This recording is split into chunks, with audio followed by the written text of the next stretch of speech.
Good morning, everyone. Before we get to the story this morning, we want to share a couple of things from RE. We just finished last week our exploration of the first 3 UU sources, and we wanted to share 2 things from that exploration. The first are all of these direct experiences of mystery and wonder that we shared with one another. Some examples include dreams, the relationship with our pets, the amazing magical power of flight in birds, the beauty of music, and the growth of a plant from a seed to a flower, along with many other things. We discovered that there is a lot of mystery and wonder in each of our lives. The second piece we wanted to share were the prophetic people and other beings in our lives that inspire us to justice, compassion, and love. Some of these included John Lewis, lots of parents, Malala, MLK Jr., Mae Jemison, teachers, and many more. We discovered that in order to be a prophetic voice in someone's life, one does not need to be famous, but one does need to be kind. And it was pretty beautiful to see all the different prophetic voices that we share. This month, we are exploring voting. And not just voting, but also all the other ways that we can make change in our communities and in our society at large. Many of us in RE are not able to vote. And so we are exploring all the other ways that we can make change and have a voice and make choices in our communities.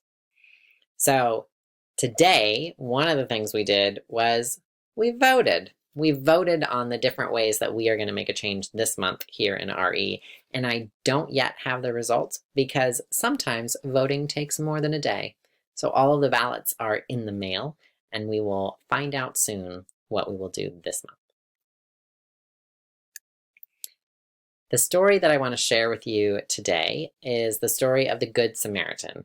Kate asked me to share this story because she's going to be talking about it in her sermon. So some background, if you haven't heard the classic biblical tale of the Good Samaritan, is that the Samaritans and the Jews did not like each other, and everyone in the story is Jewish except for the one Samaritan. The illustrations for this story I have from Tommy de Paula, and the wording is a mixture of a bunch of different versions of the Good Samaritan. As the story goes, one day as Jesus was traveling and spreading his ideas, an expert in law stood up to test him.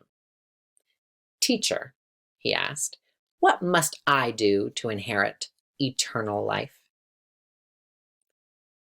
"Well," Jesus replied, "what is written in the law? How do you read it?" Thinking himself very smart, he answered, "Love the Lord your God with all your heart and all your strength and with all your mind, and love your neighbor as yourself." "You have the answers correctly," said Jesus. "Do this and you will live." But the lawyer really wanted to test Jesus, so he asked him, "And who is my neighbor?" In reply, Jesus told him this parable. A man was walking on his way from Jerusalem to Jericho when he was attacked by robbers. They stripped him of all his clothes and possessions, beat him, and went away, leaving him half dead on the side of the road. Just at that time, a priest happened to be going down the same road, but when he saw the man, he turned and crossed to the other side and continued on his way. Next, a Levite also passed down the same road, but when he saw the man, he too crossed to the other side of the road and left him lying there. But when a Samaritan, as he traveled, came to where the man was, and when he saw him, he took pity on him. He went to him and bandaged his wounds, pouring on oil and wine. And then he put the man on his own donkey, took him to an inn, and took care of him. In fact, the next day he even took out 2 coins and gave them to the innkeeper. "Look after him," he said, and when I return, I will reimburse you for any extra expense you may have during this time. Now, Jesus then asked the man, which of these 3 people do you think was a neighbor to the man who fell into the hands of the robbers? The expert in law finally replied, the Samaritan, the one who was kind. And Jesus told him, go and do the same yourself. Kate is going to share about the lessons from the Good Samaritan, but I will say for myself, may we all recognize the Good Samaritans in our own lives and continue that in kind.